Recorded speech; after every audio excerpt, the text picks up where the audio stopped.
आपलं गाव आपलं शिवार. नमस्कार, मी सदानंद खिल्लारे. आपण पाहतात द बहुजन आवाज. आज आपण उपस्थित आहोत खोपडी मिराशे, खोपडी बुद्रुक सुद्धा या गावाला म्हटलं जाते. दारव्हा तालुक्यातील खोपडी मिराशे, खोपडी बुद्रुक या गावामध्ये आपण उपस्थित आहोत आणि माझ्यासोबत प्रेमसिंग महादेव राठोड, तर असं त्यांचं नाव आहे.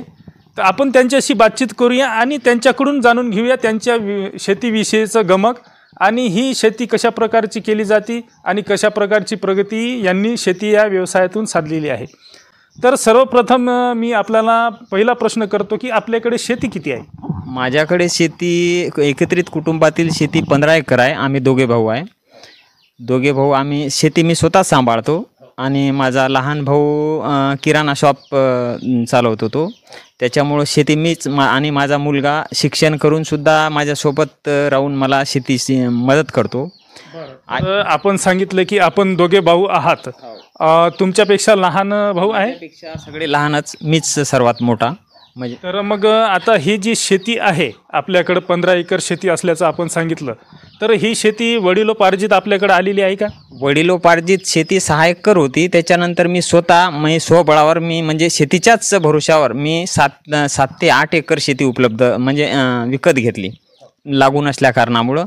आणि ते विहीर खोदून मी ते डेव्हलप केलेली आहे पूर्ण शेती स्वतः.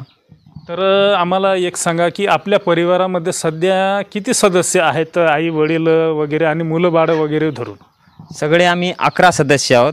काही म्हणजे लेकरांचे शिक्षण चालू आहे. माझी आई पीठगिरणी चालवते आणि त्याच्या घरी दाल मिल पण टाकलेला आहे आम्ही. वडील हयात आहे तुमचे? वडील बी हयात आहे. वडिलाला इतर आम्ही कुठलेही काम सांगत नाही, कारण की वय झाल्यामुळं आम्ही शेतीचे कामं वडिलाकडं कधीच सोपत नाही. कारण की ते ना आमच्यासाठी एवढं जे केलं प्रयत्न तेच आमच्यासाठी खूप काही झालं. त्याच्यामुळं वडिलाकडे आम्ही कुठलंच काम नाही दाखवत. आमचं फक्त फिरणे, शेतीत येणे, असेच राऊंड चक्कर मारण्याचे काम आपले वडील करतात. तर तुम्हाला मुलं बाळं किती आहे त्याविषयी सांगा. मला एक मुलगा आहे आणि 2 मुली आहे. त्यांचं शिक्षण काय चालू आहे? मुलग्याचं जे शिक्षण चालू आहे ते 12वीला आहे यावर्षी, म्हणजे परीक्षा देणार आहे 12वीची. आणि मुली 11वीला आहे सायन्सला. आणि दुसरी मुलगी जी आहे ती 9व्या वर्गाला आहे यावर्षी. एकूणच कौटुंबिक परिस्थिती पाहता कुटुंबामधील सर्व सदस्य आणि आपण हे शेती व्यवसाय सांभाळता. आपण सांगितल्याप्रमाणे 15 एकर शेती सध्या स्थितीत आपल्याकडे आहे.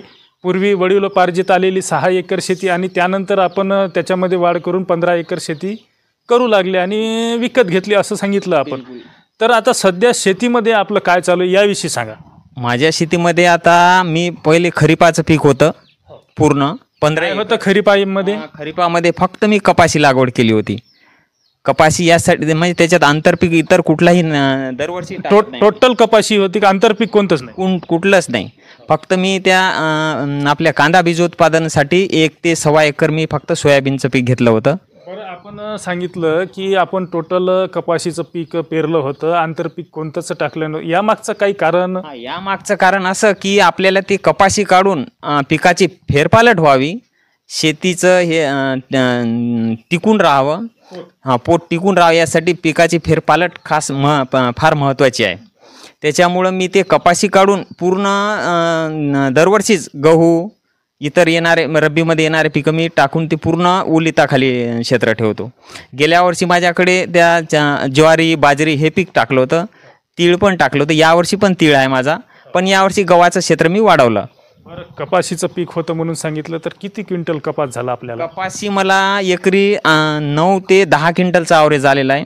एकूण किती झाला कपास? मला पूर्ण याच्या कपाशीत 130 क्विंटल कपाशी झालेला आहे माझी. काय भाव आला होता? आता भावामुळं तर नाराजी खूपच आहे की ते आमचं खर्च निघालंच नाही.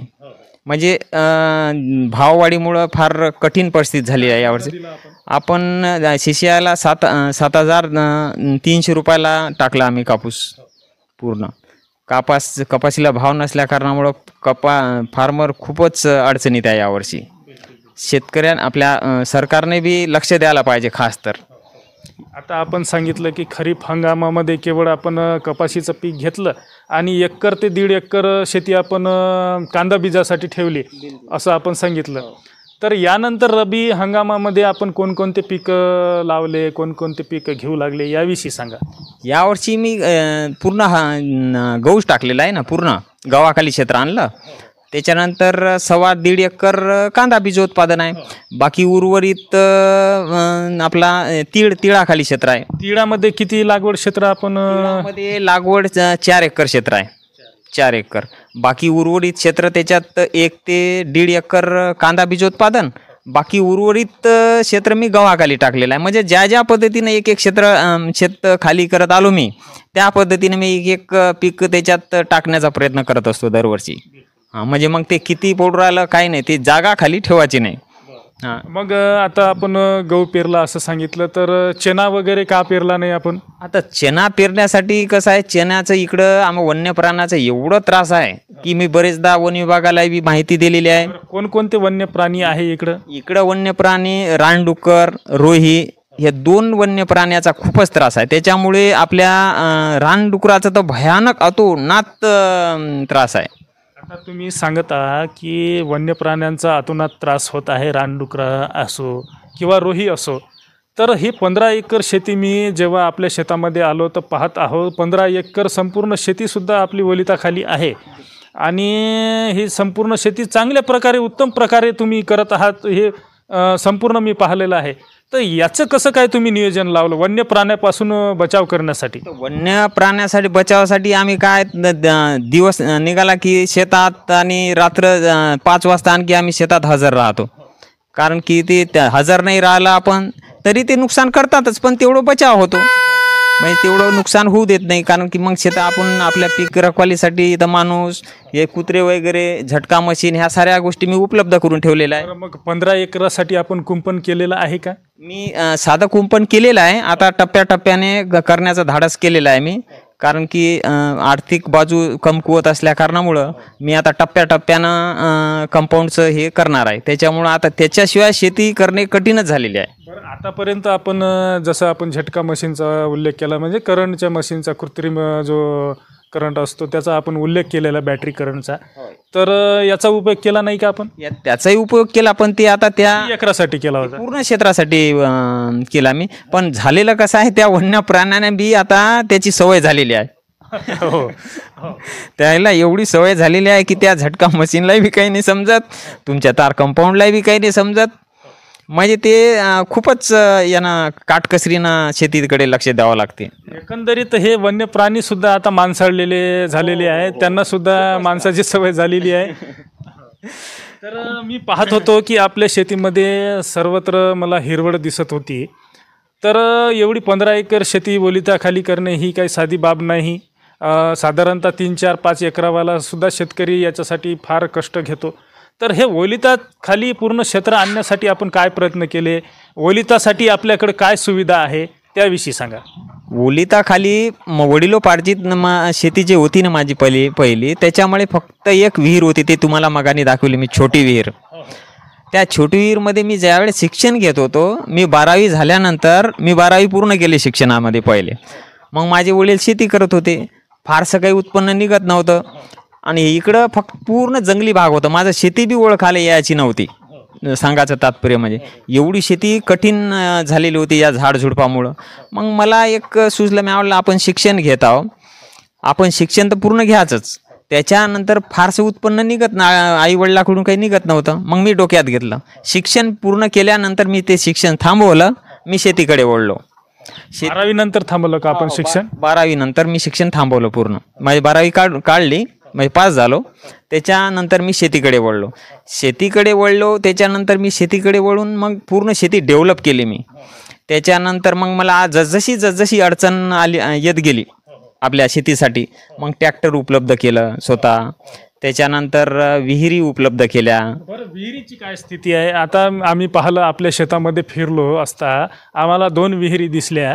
एक जे आपण सांगितलं, जसा आपण उल्लेख केला की वडिलोपार्जित जे जुनी विहीर आहे ते सुद्धा आपण दाखवली, आणि नवीन विहीरसुद्धा आपण आपल्या शेतामध्ये खोदलेली आहे. तर याविषयीची सांगा, विहीर कशा प्रकारे खोदली, आणि या विहिरीसाठी शासनाचं काही अनुदान मिळालं का, शासनाच्या योजनेचा आपण काही लाभ घेतले का, याविषयी सांगा. नाही, योजनेमधून, कुठल्याच योजनेमधून मी विहिरी घेतलेल्या नाही. आणि जे सोलार घेतलेलं आहे, सोलार मी योजनेमधून घेतलेलं आहे. ते कसं काय आमच्या शेतकरी मित्रमंडळांना आणि जे पाहणारे आपले जे दर्शक आहेत शेतकरी त्यांना ही कळलं पाहिजे कशी योजना आहे ती आणि त्याचं काय नियोजन असते, काय प्रोसेस असते. ते सुरुवातीलाच मुख्यमंत्री सोलार योजनेचं हे आलं होतं. पहिल्याच टप्प्यात माझ्याकडे विहीर उपलब्ध होती, कनेक्शन नव्हतं त्या विहिरीवर, म्हणून ते तुरंत त्याने मला त्या उपलब्ध करून दिलं. त्याची रक्कम कशी असते, काय असते त्याविषयी सांगा. 10% रक्कम भरण्यात आली पहिल्यांदा.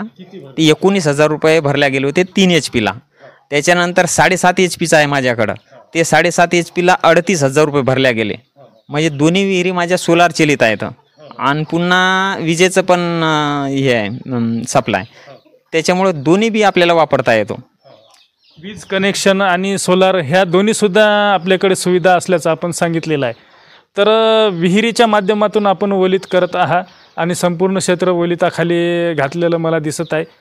इतरही आपण काही झाडे आणि इतरही काही आपण वन औषधी किंवा फळ औषधी लावण्याचा प्रयत्न केलेला असं आपण उल्लेख केला होता, याविषयी सांगा. झाडामध्ये फळझाडामध्ये तर हे आपण शेती करण्याच्या आधी मी डेव्हलप केलेलं आहे. म्हणजे ज्यावेळेस मी ज्यावेळेस शिक्षण घेत होतो त्यावेळेस कोणत्याही ऋतूत कुठलाही फळ आपल्याला खाता यावं, उपलब्ध असावं. म्हणजे शेतात आपल्याला डब्बा आला, उशीर झाला, तो भाग वेगळा एक.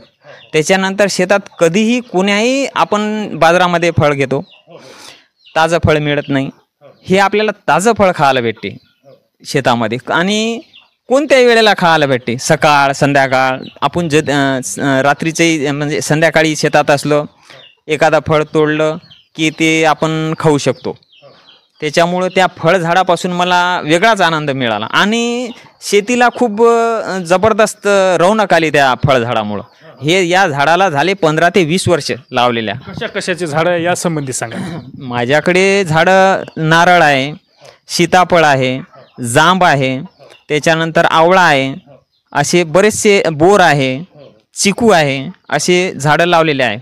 आता मी या पुढच्या याच्यामध्ये 17मध्ये येणाऱ्या जूनमध्ये आणखीन बी बरेच काही झाडं लावण्याचा धाडस माझा आहे. त्याच्यामुळं शेती कोणते झाडं लावणार याविषयी काही कल्पना केली असेल? यावर्षी मी लिस्ट केलेली आहे 35 ते 40 जातीची. 35 ते 40 जातीमध्ये मी लिस्ट केलेली आहे. त्याच्यामुळे त्या लिस्टमध्ये असे फळं आहे की जे नाही ते फळ झाडं आहे त्याच्यामध्ये. म्हणजे जे आपल्याकडे आहे त्याच्या व्यतिरिक्त कुठले फळं झाडं आहे खाण्यासाठी योग्य, ते झाडाची निवड केलेली आहे मी. ते लिस्टच केलेली आहे मी. त्या लिस्टनुसार मग टोटल फळझाडं आपल्या शेतात असावे ते लिस्ट केलेली आहे मी. तर आपण फळं झाडाविषयी सुद्धा सांगितलं आणि आम्ही जेव्हा आपल्या शेतीमध्ये फिरत होतो तर आम्हाला मधुमक्षिका पालनाच्या पेट्यासुद्धा धुऱ्याने ठेवलेल्या दिसल्या. याविषयी सांगा ना. हे म्हणजे नवीनच प्रयोग, शेतीशी निगडीत असलेला प्रयोग आहे. तर याविषयी कसं काय आपलं नियोजन केलं, कल्पना कशी सुचली, कुठून मार्गदर्शन मिळालं, याविषयी सांगा. मधुमक्षिका पालनाविषयी आम्हाला खादीग्राममधून एक तायडे साहेब आहे, आमचे चांगले म्हणजे मार्गदर्शक आहे. कुठलेही मार्गदर्शक आमचे तायडे साहेब खादीग्राममध्ये आहे. त्याच्या मार्गदर्शनात मी केवी केला, कृषी विज्ञान केंद्र यवतमाळमध्ये मी प्रशिक्षण केलं. किती दिवसाचं प्रशिक्षण केलं? प्रशिक्षण 7 दिवसाचं प्रशिक्षण होतं. त्याने आम्हाला परिपूर्ण प्रशिक्षण दिलं. त्याच्यामध्ये त्या प्रशिक्षणाला जायसाठी काही निवड प्रक्रिया वगैरे राहते का? आमचे जे शेतकरी दर्शक आहे त्यांना सुद्धा माहीत झालं पाहिजे कशा प्रकारचं निवड प्रक्रिया किंवा कशा प्रकारचा संपर्क करायचा त्यांच्याशी. तर ते कृषी विज्ञान केंद्राशी संपर्क साधून ते आपल्याला मार्ग दाखवतात. त्याच्यानंतर दरवर्षी मधु मिशन म्हणून एक शासनानं योजना राबवली.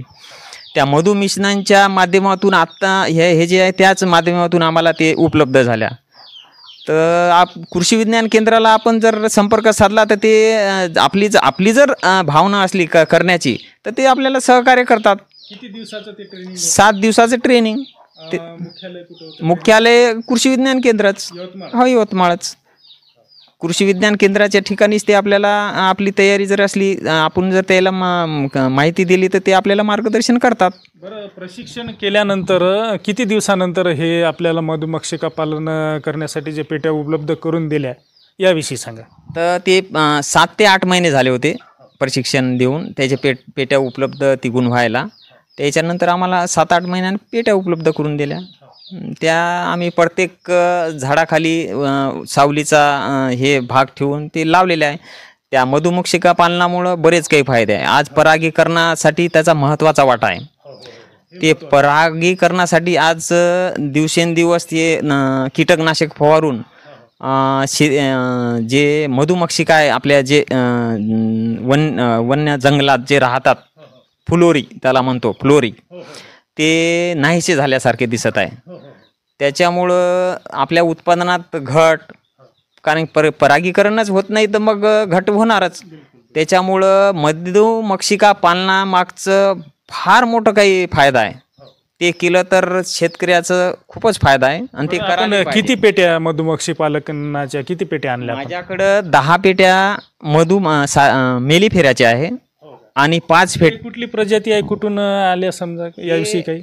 ते आता त्या मेलिफेरा हे 2-3 जात आहे, म्हणजे हे आपल्याला पाळण्यासारखे आहे. आणि त्याच्यानंतर सातेरी जे आपण खोडामध्ये नाही राहत का, आपल्या साध्या जंगलामध्ये राहते ते खोडा, आपण सातपुड्या म्हणतो त्याला, ते सातपुड्या म्हणजेच ते सातेरी.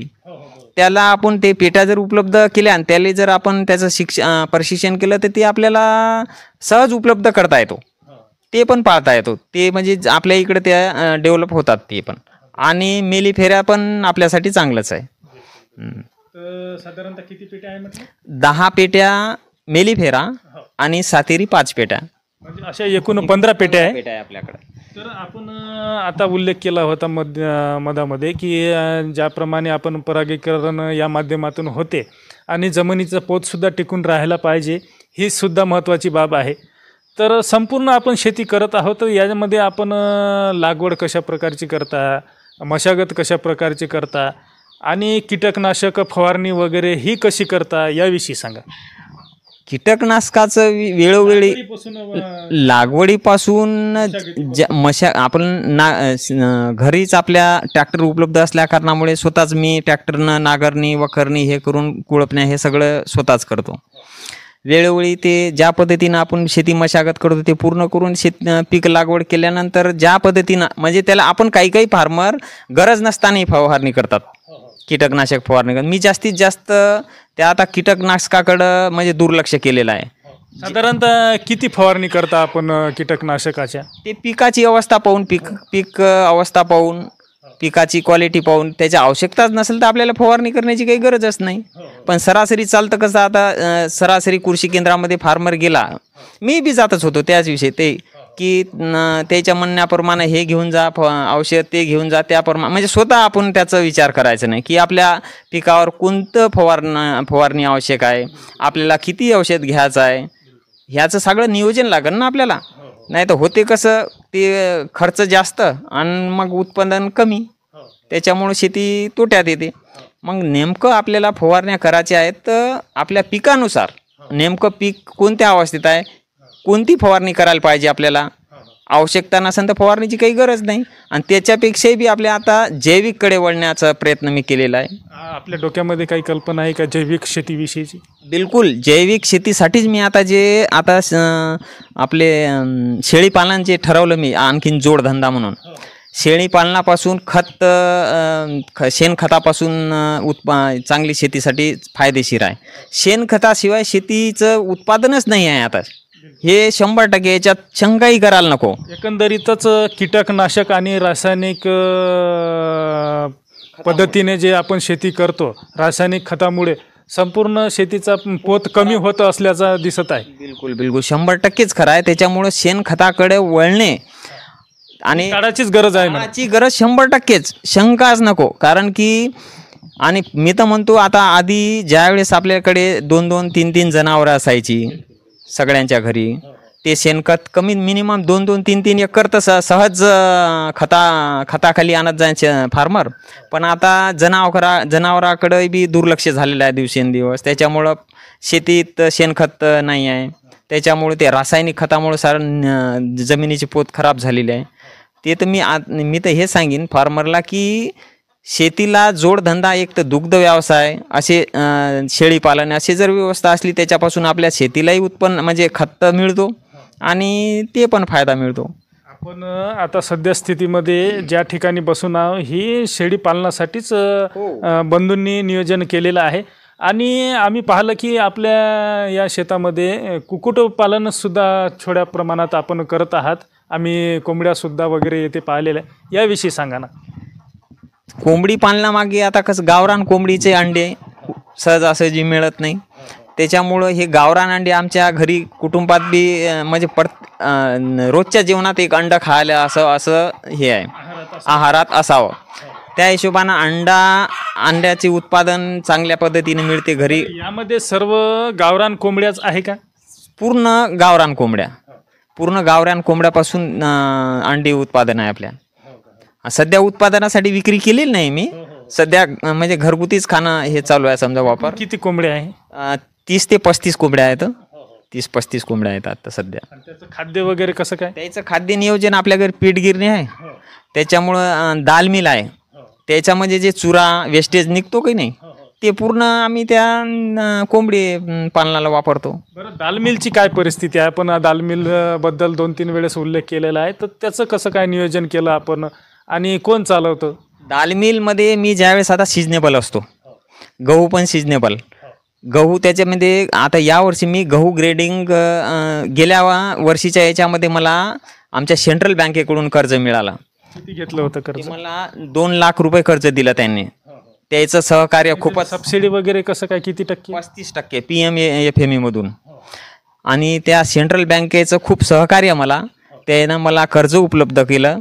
कर्ज उपलब्ध करून मला कर्ज दिलं. धुमाने साहेब म्हणून आमचे सेंट्रल बँकेला आहे, त्याचं खूप सहकार्य आम्हाला.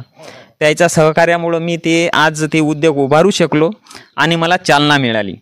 त्या चालण्यामुळं आज मी ते गहू धान्य ग्रेडिंग, दाल मिल ह्या सगळ्या गोष्टी मी करणं चालू केलेलं आहे. आणि यावर्षी मी आता गहू ग्रेडिंग करून पॅकिंग करणार आहे. म्हणजे स्वतः जे शेतात आपल्या पिकवलेलं आहे तेच पॅकिंग करून विकायचं आहे. बरं, त्याचं काही असं वेगळं प्रशिक्षण असतं का, किंवा आपण घेतलं का? कुठून मार्गदर्शन ऐकलं का, किंवा आपण कोणाला जाऊन भेटले का? याविषयी सांगा ना. ते मी खादीग्राममधूनच PMFE मधून मला मार्गदर्शन मिळालं. त्याचं प्रशिक्षण पण PMFE मधून, पंतप्रधान रोजगार निर्मिती योजनेमधून त्याचं सहकार्य मला, कृषी विभागाचं सहकार्य मला, त्या त्याच्या सहकार्यामुळं PMFE मधून त्यानं मला ते उपलब्ध करून दिलं. सगळं शिक्षण घेतलं दाल मिलचं याचं त्याचं. आणि ते कर्ज पुरवठा आपल्या धुमाने साहेबांनी, आपल्या सेंट्रल बँकेचे मॅनेजर, त्याच्या सहकार्यामुळं मला ते सगळं काही करून मिळालं. एकंदरीतच आपण हे सर्व गोष्टी सांगत आहात. आपण सांगितलं की मला बँकेकडून सुद्धा कर्ज मिळालेलं आहे आणि खादीग्राम उद्योगकडून सुद्धा वेळोवेळी मार्गदर्शन आणि वेळोवेळी सल्ला मसलत तर आपण घेतच असता. तर एकंदरीतच ह्या सर्व गोष्टी पाहता शेतकऱ्याची अशी ओरड असते की शासन योजना निर्मिती करते, योजना तयार करते, पण प्रत्यक्षात अंमलबजावणी पाहिजे तशी होत नाही. जेव्हा शेतकरी शासनाकडे जातो किंवा सरकारी कार्यालयात जातो तर त्याला टाळाटाळ होते. तर अशा प्रकारचा काही अनुभव आपल्याला आला का? नाही, मला तर कधीच माझ्या जीवनात आलेला नाही, कुठल्याच क्षेत्रात मला आलं नाही. कारण की मला वेळोवेळी त्याचंच मार्गदर्शनामुळं, कारण जे त्यांनाही बी ते असं नकार नाही आहे होत की आपण आपले चिकाटी कितपत आहे ते बी ओळखतात. आता काही फक्त योजनेचाच फायदा घ्यायचा, मग आपण करायचं नाही. खरोखर योजनेचा जर करायचं असेल ना तर त्याचा फायदा खरोखरच आहे. त्याच्यामुळं योजना प्रत्येकासाठीच आहे, पण त्याचा फायदा करून घ्यावा लागेल, म्हणजे करा लागेल, आपली चिकाटी लागेल. त्या चिकाटीमुळंच आज मी ह्या सगळं काही माझं दाल मिल बी चालू आहे आणि गव्हाचं ग्रेडिंग 2 आज गेल्या वर्षीपासून चालू आहे. म्हणजे आज जे आपण पॅकिंग घेत नाही का शॉपमध्ये, तसंच त्याच प्रकारे पॅकिंग होतो, म्हणजे गहू पॅकिंगवालाच ते ग्राहकापर्यंत पोहोचतो. तर आम्ही पाहतो आहे की आपल्या शेतीमध्ये CCTV कॅमेरासुद्धा लागलेले आहे. आणि जर वेळोवेळी जर कुठं जर आपल्याला वीज कनेक्शन जर खंडित झालं किंवा लोड शेडिंग असलं तर त्याचा पर्याय म्हणून आपण इन्व्हर्टरसुद्धा बसवलेलं आहे. तर ही सर्व सुखसुविधा, म्हणजे सुखसुविधाच म्हणावं लागेल की शेतीविषयाशी निगडीत असणाऱ्या सर्व बाबी आपण करून ठेवलेल्या आहे. 2-3 CCTV कॅमेरासुद्धा आम्हाला येथे दिसलेले आहे. तर प्रत्येकच ठिकाणी आपण आधुनिक प्रकारे शेती करण्याचा प्रयत्न केलेला आहे. तर याविषयी सांगा, CCTV कॅमेराची कल्पना कशी सुचली आणि हे गरज वाटली का आपल्याला, का वाटली गरज याविषयी सांगा. CCTV बसवण्याचं कारण एकच, एखाद्या वेळेस समजा आपण शेतात नसलो तर आपली शेतात नजर असो, कारण काही कामानिमित्त बाहेर पडतो आपण. बाहेर पडल्यानंतर मग मी बाहेर बी जर असलो तर माझे डोळे शेतीकडे असतात, कारण की मी कुठल्याही कामात असो मी माझे डोळे माझ्या शेतीकडेच राहते. आणि मी माझ्या स्टेटसमध्ये पण राहतात की माय लाईफ माय फार्मिंग, असं मी माझं स्टेटस पण आहे. त्याच्यामुळे मी शेतीकडं फार मी दुर्लक्ष करतच नाही. त्याच्यामुळे ते कॅमेरा याच्यासाठी की त्या कॅमेरामध्ये आपल्याला एखाद्या आपली वस्तू हर ठिकाणी पडून राहते. कनेक्शन आपल्या मोबाईलशी आहे. हो, त्याचं कनेक्शन माझ्या मोबाईलमध्ये आहे. मी त्या मोबाईलमध्ये ॲप घेऊन ते मी बसल्या ठिकाणी मी ते सगळं काही बघू शकतो त्या कॅमेऱ्याच्या माध्यमातून. आणि त्याच्यामुळं फायदा कसा आहे की आपले जे साहित्य शेतामध्ये पडून आहे त्या साहित्याचं आज लाखो रुपयाचं साहित्य, स्प्रिंकलर म्हणा की तर मोटर, इकडं तसं काहीच हे नाही. पण मजूर वर्ग बी एखाद्या वेळेस कामाला आला मग ते काम करतं की नाही, ते काय करत आहे आपण त्या कॅमेऱ्याच्या माध्यमातून एक पाहू शकतो. किंवा एक इतरांना समजा भीती की जेणेकरून आपल्याला कोणत्याही वस्तूला हात लावता येणार नाही, ते एक त्याच्यामुळे त्याचा भरपूर काही फायदा आहे त्या कॅमेऱ्यापासून. आम्ही पाहत आहे की आपली जी 15 एकर शेती आहे या संपूर्ण शेतीमध्ये आपण ओलिताखाली पूर्ण शेती आणलेली आहे. गहू आहे, कांदा बीज प्रक्रिया आहे आणि काही क्षेत्रामध्ये आपण तीळसुद्धा लावलेली आहे. खरीप आणि रब्बी हंगामातले दोन्ही हंगामातले पिकं आपण घेत आहात आणि चांगल्या प्रकारे घेतात. त्यासोबतच आपण शेळी पालनासाठी शेडसुद्धा तयार केलेलं आहे. छोट्या प्रमाणात कुक्कुटपालनसुद्धा चालू आहे. घरी आपण सांगितलं की दाल मिल चालू आहे, गव्हाचं ग्रेडिंग वगैरे करता आणि सोबतच तुमचे जे धाकटे बंधू आहे ते किराणा दुकानसुद्धा चालवतात. आई वडील आणि संपूर्ण असा तुमचा परिवार या शेतीशी निगडीत सर्व कामं करतात. आपल्या कामात आहेत. तर माझं तुम्हाला एक शेवटचा प्रश्न असा विचारायचा आहे की हे सर्व आपण 15 एकर शेती सांभाळता आणि शेतकऱ्याची ओरड अशी असते की आज 5 एकर 10 एकर शेती सांभाळणे म्हणजे खूपच तारेवरची कसरत आहे. मजूर वर्ग मिळत नाही, कामगार मिळत नाही किंवा वेळोवेळी करूनसुद्धा वन्य प्राण्यापासून शेतीला वाचवणे हे फार कठीण झालेलं आहे.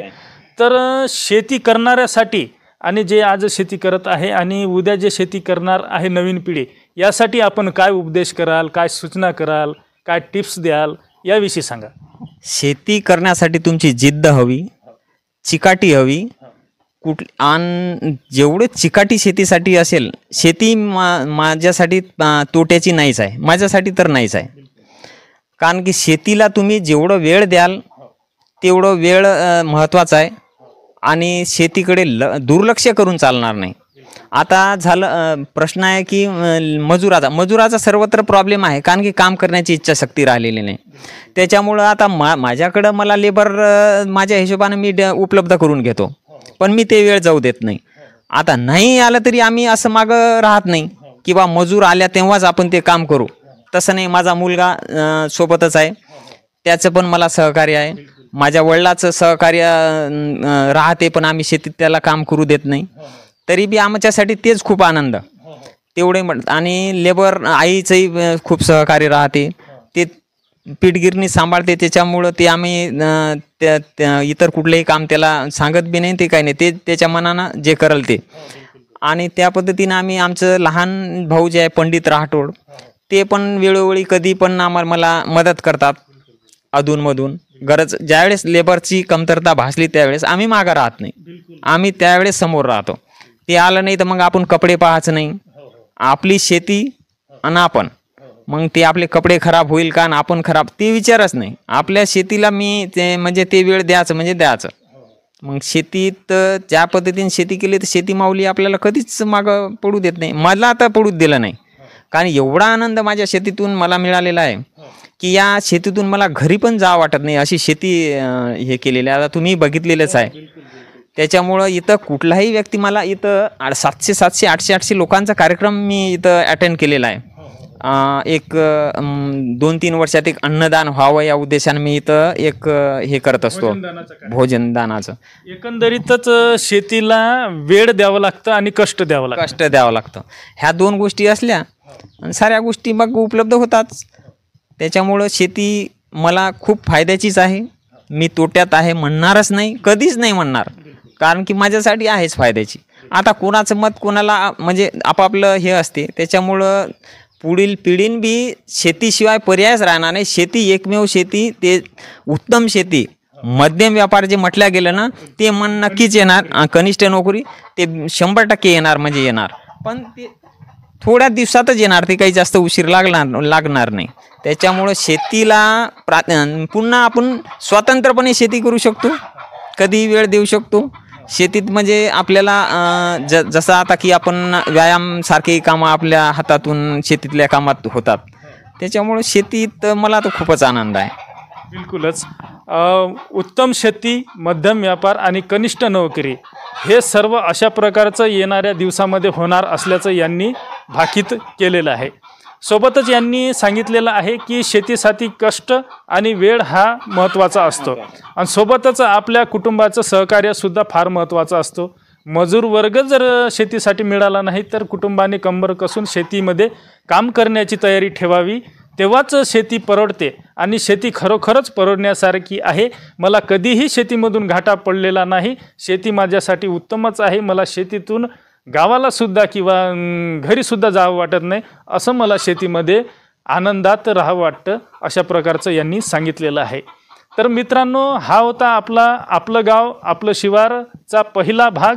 आणि आपण आज भेटलो होतो प्रेमसिंग महादेव राठोड, मिराशे खोपडी, मिराशे बुद्रुक, तालुका दारवा, जिल्हा यवतमाळ. आणि यांच्याशी आपण बातचीत केली. प्रेमसिंग भाऊंनी सुद्धा आपल्याशी दिलखुलासपणे बातचीत केली, त्याबद्दल त्यांचे मनापासून आभार. धन्यवाद. तर पाहत रहा द बहुजन आवाज.